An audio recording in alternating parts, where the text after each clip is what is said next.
So I'm sure you guys are well aware that Microsoft is going to be coming to Nintendo Switch. And Microsoft President Phil Spencer said along the lines that it should work fine because Call of Duty is working perfectly fine on last-gen consoles and low-end PCs. Now granted, I don't know why he needed to throw a jab at those low-end PCs because I feel a little bit attacked, but you know what? He's right, Call of Duty does work okay on it most of the times. I mean, I think the issues are mostly Call of Duty issues, but yeah, it works. The biggest problem with Microsoft's commitment to bring Call of Duty to Nintendo is that it's going to be taking resources away, and that's just going to result in overall less content for the game, and possibly even a lesser quality of the game, which is kind of what players are already complaining about as it is right now, a lack of quality and a lack of content. It just seems like there's a lack of care to make a quality product, and instead they want a quantity amount of products.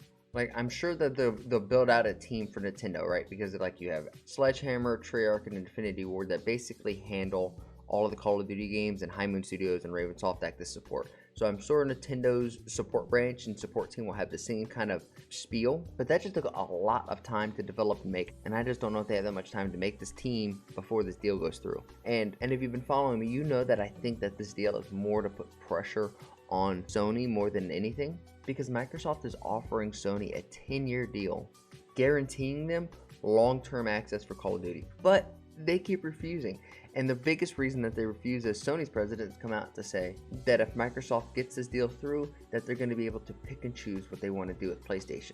And I don't think that's necessarily true, because there's a 10-year deal of just guaranteed long-term Call of Duty rights. I think that's kind of being manipulative, but ultimately I think Sony, the more they push against this, the more bad they look, especially since they're not coming out and doing any PR to like change the image of what they're putting out there. And if they don't, then they're gonna keep allowing this lady named Lulu, who's a high up with Microsoft, who's been very vocal on Twitter about all the frustrations that have been going along with this deal. And she flat out says the CEO of SIE answered the question in Brussels. In his words, "I don't want a new Call of Duty deal, I just want to block your merger." So it feels like the refusal from Sony feels very personal and kind of childish. But while these two titans are fighting back and forth, there's been some news that has been brought to the table that I don't think really anyone's talking about, and that's that Call of Duty Mobile, which is the best version of Call of Duty that's put out onto the market, which is sad to say, but it's definitely a fact, is going to be phased out. And it's created by this third-party studio called Timi or TIMI Studios, basically a Chinese-based company that has the best guns, maps, modes, everything, the best of everything for Call of Duty, and put it in a mobile game. It is going to be phased out, and then Warzone Mobile is going to be coming later this year in 2023. It's just very surprising to me, because it seems like Call of Duty Mobile in all accounts is beloved by everybody, and they even have real life content creators like a guy named Ferg in Call of Duty Mobile. You don't even have Scump in Call of Duty, or Tim the Tatman in Call of Duty, or Dr. Disrespect in Call of Duty. But you got this mobile kid, and this is no disrespect to Ferg. It's just like, I think Call of Duty's priorities are a little out of whack. And I have to say, I feel kind of torn about Call of Duty being on Nintendo. It's good. I like that Call of Duty is getting delayed by more people, and I think gaming, esports, I think that's just going to be the future of how we compete as humans. So I'm down for more people to play games. I'm down for more people to play Call of Duty. I love Call of Duty. I'm down for all of it. But I still don't have faith in the developers at Activision, specifically Infinity Ward, and it feels like we just need some different kind of leadership, giving these studios more freedom to really be able to express themselves and come out with a better quality game. Because if you saw yesterday's video, right now Call of Duty just feels lifeless. Modern Warfare 2 feels like a regression of Modern Warfare 2019. Warzone 2 feels like a regression of Warzone 1.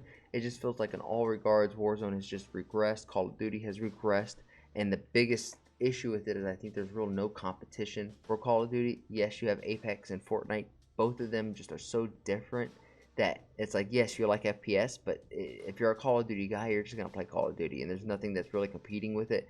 Battlefield 2042 died. Halo is doing Halo things. So I'm interested to see games like the finals coming out, or even Dr. Disrespect's DeadDrop. I'm very excited to see that game come out specifically. But I think that's where we're going to wrap up this video. Let me know what you guys think about everything that I've said. What do you think about Call of Duty coming to Nintendo? What do you think about Call of Duty Mobile? Do you care that it's being phased out? Let me know. If you're picking up the vibe that I'm putting down, go ahead and like and subscribe. At 500 subscribers, I'm doing a giveaway. So share it with your friends. That way they stay in the loop and have a chance to win a giveaway. Now, mom's hiding enough. Share it with her too. And for doing so, here's a picture of my dog Annie. She's my buddy. She's my pal. She's my sweet little girl who happens to be the mascot of this channel. And if you guys are eating what I'm serving, then come hang out with me over on kickkick.com/Elrod. I stream virtually every day around 8 p.m. East time. And as always, I challenge you guys to make somebody laugh today, and I'll catch you in the next one. Peace. Yep,